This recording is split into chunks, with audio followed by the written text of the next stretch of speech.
しかしながら、非常に邪悪なものが実際にあるか。この一言で陰謀論というふうに言われますが、実は陰謀そのものが、実は大航海時代からずっと遺伝子として文化として続いていると。そういうことに気がつきました。そういう意味で今日の私のメッセージとしては、遺伝子で作った、体内で病原体を、タンパクを作らせるワクチンと偽装されているの。例えば次はインフルエンザが来ます。Okay, folks, so kind of looking into what Peter Sweden has to say about the WHO, the World Health Organization, backing down on the pandemic treaty. Now, this pandemic treaty, like most things that come out of the UN, the WTO, the the WEF, they are totalitarian. Like they are what you would call, I think, extra-national in the sense that they're supposed to supersede or kind of void out constitutions of countries. And so this is their whole goal, is like a total one world government. So the introduction of a pandemic treaty would supersede any rules that the states or the United States would have concerning the pandemic and simply hand that that authority over to the World Health Organization. Nobody agreed to this. I didn't agree to this. But the United States, I don't know, in their proliferation of trying to make an amalgam that is all subservient to the WHO, the UN, and the WEF, this one world government, they're kind of doing this. Well, let's take a look at this, though. It seems like because there was a protest, of course, the protests in Japan, stuff like that, and mostly around the world, just a lot of pushback against this because people have figured it out. Since COVID, we saw the mistake these idiots made, Anthony Fauci and company, and with the vax and the COVID pandemic, this that they introduced from the Wuhan lab. The mistake that they made was they also revealed what they're going to do and how draconian they're going to be and how authoritarian. I mean, you had them setting up or trying to set up camps in Australia where they would put the vaccinated to keep them away from keep the unvaccinated. People were being arrested for not wearing masks. People were being kicked out of places. They weren't able to purchase stuff.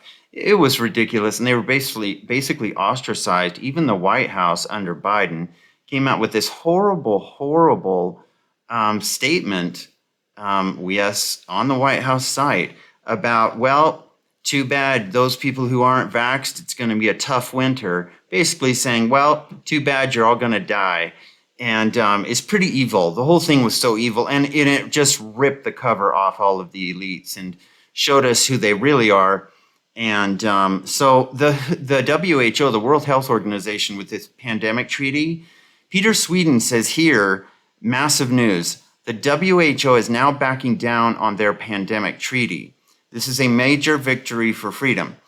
I'm going to just read a few notes here that he made about this, but albeit with the idea that, of course, we know that these are the anointed. These are the people who are apparently untouchable in the world, and they are very powerful people. So they are hell-bent to get what they want in life. But they also are fear people. They also fear the masses, too, and they loathe them at the same time. But with this, of course, you got to read it with a grain of salt, because they're going to continue trying different ways. They're going to call it something else.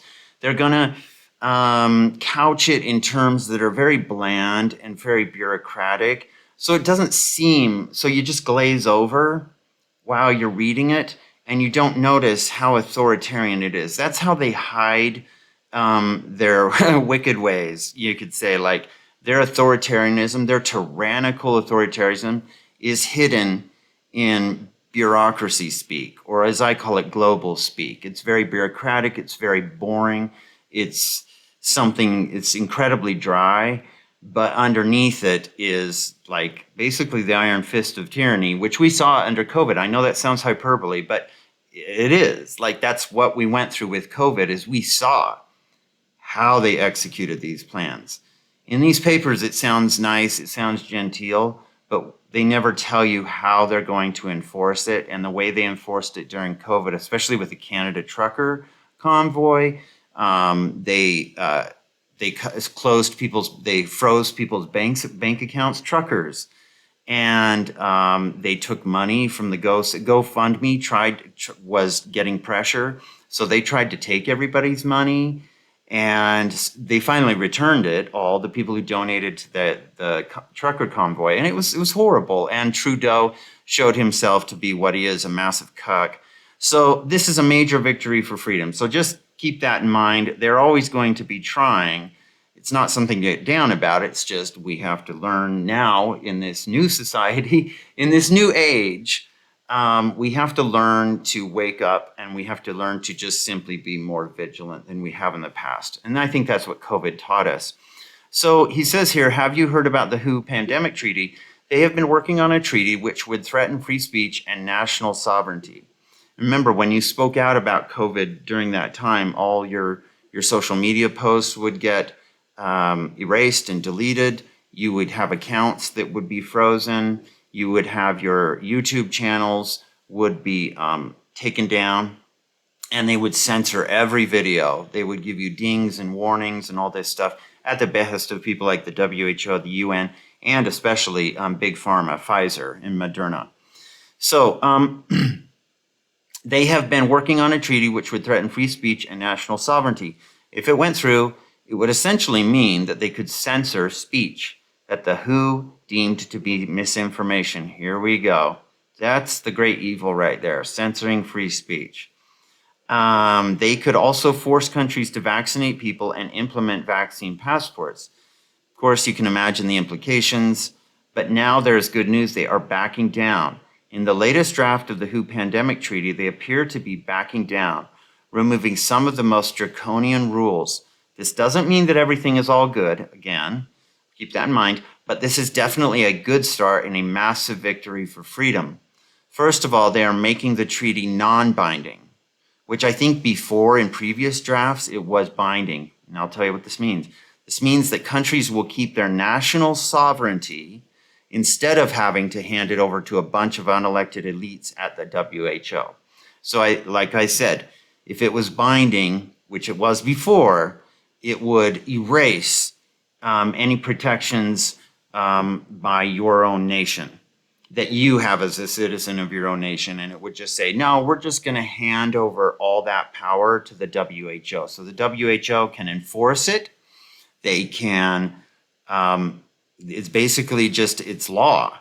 Now, of course, people would push back massively. And I think that is a big fear too, is people are going, oh, no. I never agreed to a treaty with you. There may have been some pseudo representative from the US who signed something, but none of us agreed to this. You never asked us. The big issue was Article 13A in the pandemic treaty. It was originally proposed to say the following. Number one, states parties recognize WHO as the guidance and coordinating authority of international public health response. Now, before you fall asleep, just listen to this. This is interesting. The WHO has the guidance and coordinating authority of international public health response during public health emergency of international concern and undertake to follow WHO's recommendations in their international public health response. This text would have meant that countries would be forced to follow the rules and recommendations as decided by the unelected elites at the WHO. Now remember, it's a very dry statement, but underneath that is total tyranny, absolute, totally stripping nations of their rights to deal with a pandemic how they deem best, okay? And handing that over to this pseudo organization that supposedly is trying to create this one world government. This text would have meant countries would be forced to follow the rules and recommendations as decided by the unelected elites at the World Health Organization. But this entire article has in fact now been removed from the latest draft of the pandemic treaty, meaning that countries no longer have to obey the WHO. Yeah, you can F off. Seriously, that's what I say to these guys. This is a massive win for national sovereignty. Last year, I held a speech outside the UN headquarters in Geneva in protest of the pandemic treaty. This is Peter Sweden. And yes, he is from Sweden. I warned about how this was all connected to the Agenda 2030. And this is very good news. Because when you look at Article 18 in the pandemic treaty and see what kind of recommendations the WHO could come up with, things get pretty scary. For example, they can recommend the following, okay? And this is what it would require, like if it was some sort of binding treaty.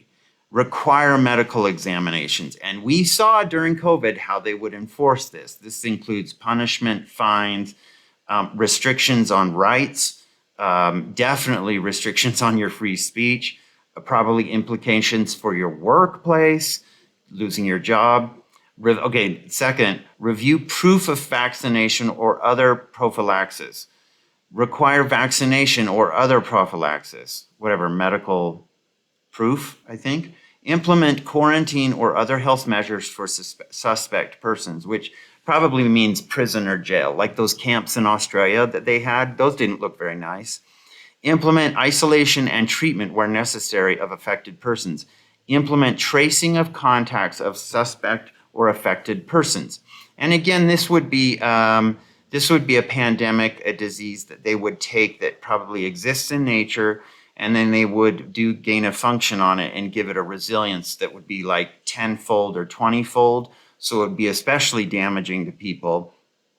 And then they would come out with a vaccine that would poison us because, as we saw, the last vaccine has spike proteins in it and was quite the source of myocarditis in so many people. It was super sad. These recommendations mean in reality that countries could have been required to vaccinate people, implement vaccine passports, hate that, and put people in quarantine if the WHO said so. So the WHO could just say, hey, Nigeria, you got to do this. You have to do this. You made an agreement with us that you would hand us over all authority. Hey, Australia, you have to do this. Although Australia is seriously the biggest cucks in the world are those politicians there because they just lap it up. They love this globalism stuff. Not the people. Aussies are great, but the politicians. Because Article 13A.1 has now been removed, it seems that these recommendations are no longer binding. They're still there, but countries aren't bound to have to follow them. But it gets even better. They also dropped the proposal to set up global censorship of things that the WHO deems to be misinformation. We all know what this would have been used to infringe in free speech, so it is massive news that this has been dropped. In a new Article 7, it was proposed that quote, at the global level, the WHO shall strengthen capacities to counter misinformation and disinformation. Oh, you're going to implement the digital e-safety to keep us so safe.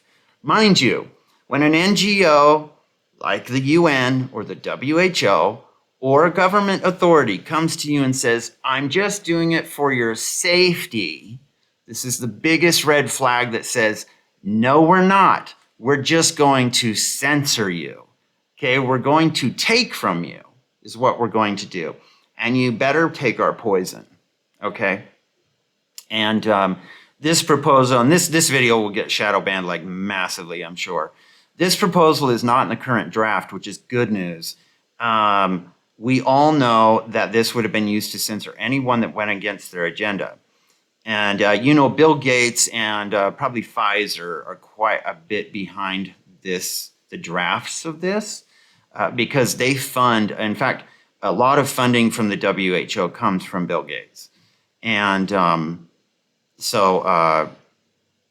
Pfizer, I'm sure, gives them a ton of money too. So this is all done under their direction. I'm almost positive. So make sure to share this post everywhere you can to raise awareness. Let the people be informed so they can say no to tyranny. I'm bringing you the news that you won't get anywhere else. I need your help to do this. Please become a paid subscriber for the price of only a coffee per month. Your support is much appreciated. So that's Peter Sweden, okay, right here.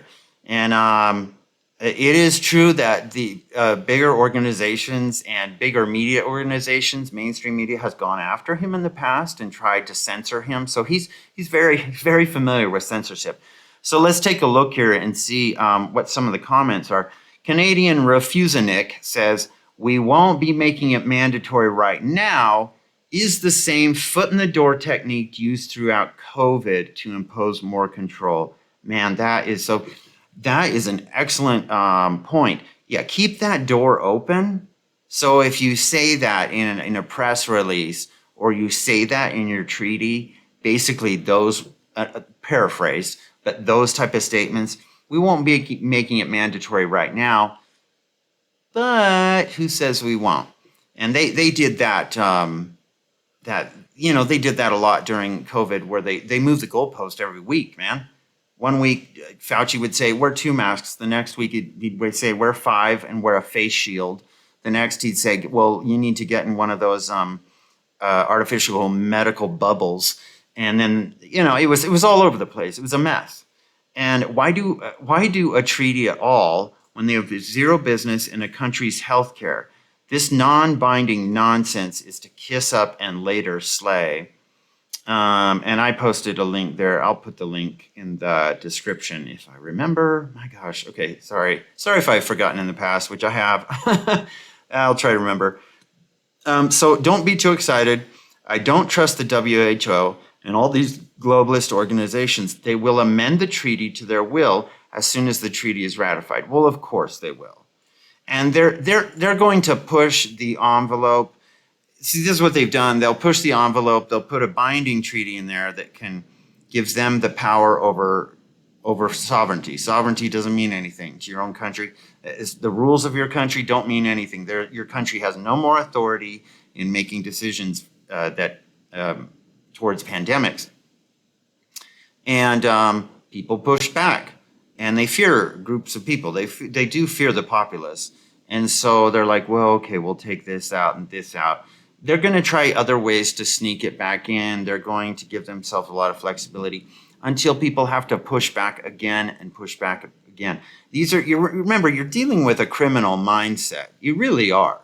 Like, people would say, oh, that's hyperbole, Peter. I'm like, no, it's not hyperbole. We saw what they did during COVID. These are criminals, and they want full control of everything that you do. That's why they love the idea of digital passports.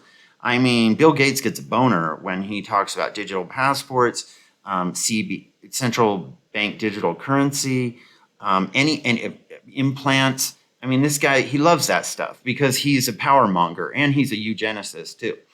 So the United Nations power grab, using pandemics and climate change to take control. So this is just somebody posted this, something that was made about how, who's funding these international organizations and what their goal is. And that there's this UN, the head of the UN, Tedros Ghebreyesus or whatever, and then he's the head of it, but Bill Gates is funding it a ton. He's funding the World Health Organization so much right now. They rely on him a lot. And he also funds the United Nations quite a bit too. The Bill and Melinda Gates Foundation, I don't know, since they're divorced, I guess they kept the name still. And Agenda 2030, and that's for another time, but please do some research on X about Agenda 2030. You'll see we need to get to net zero. We need to have no cars. We need to have a social credit system in the West, just like horrible that's going on in China, where even though I have $100, I can't go to the store and buy $100 of meat. They'll just say, you're only allowed with the money that you earn to buy $5 of meat. I know you have 100, but no, you can't do that. And we don't want you to stock up, save, or have any security against hard times because we want you reliant on us. I could go on, my gosh. Anyway, they're not backing down, they're changing tactics. Seriously, an unelected, unaccountable, dictatorial, non-government organization, NGO, with Bill Gates funding, we're never going to let anything go that easily.